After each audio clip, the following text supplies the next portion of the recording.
The day is nearly done, and there's time for one last story. You can close your eyes if you like.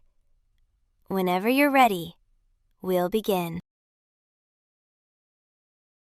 The marbles went everywhere, bouncing and rolling across the floor, off under the chairs.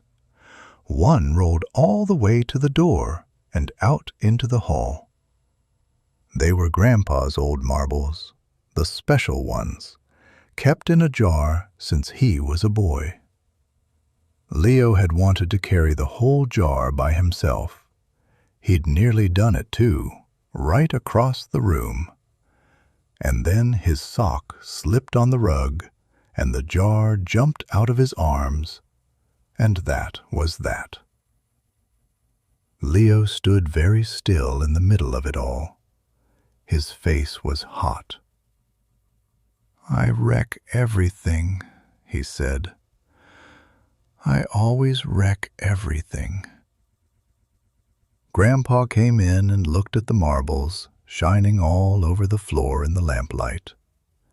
He bent down, slow, picked one up, and turned it over in his fingers. "You know," he said, "the whole night sky started a bit like this." Leo didn't move. "The sky didn't get dropped on the floor," he said. "Oh, it did," said Grandpa. "Worse than this, much worse. Listen."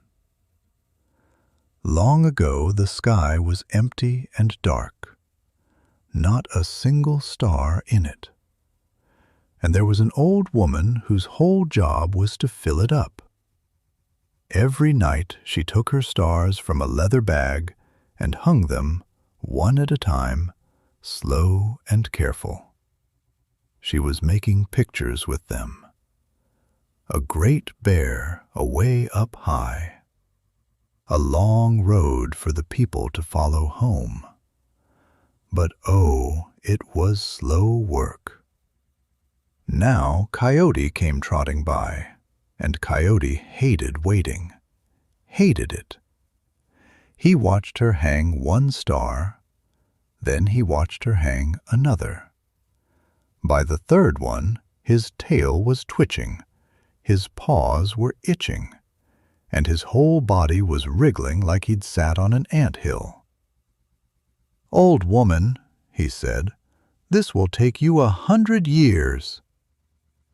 "It takes as long as it takes," she said, and reached for the next star.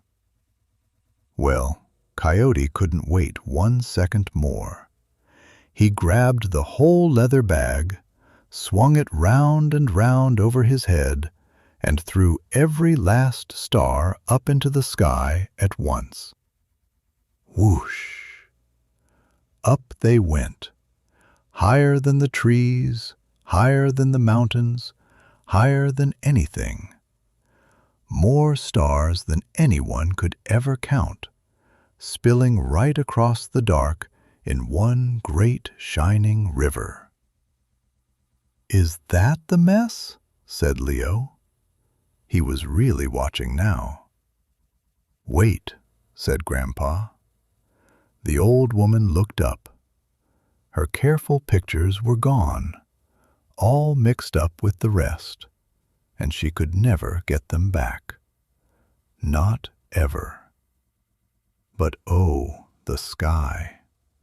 Light everywhere she looked. More stars than she had ever dreamed of.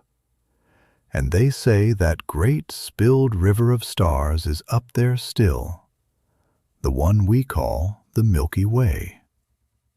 And Coyote?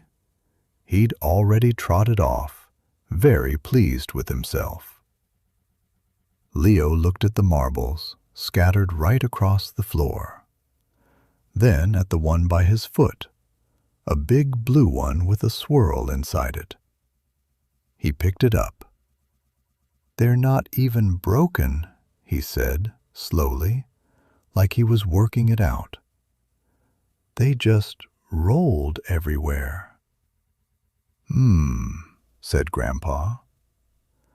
Leo almost smiled. "Like Coyote's stars," he said. "Like Coyote's stars," said Grandpa. The jar was empty, and there were marbles in every corner of the room, and finding them all would take a while. But they weren't gone. They were just hiding.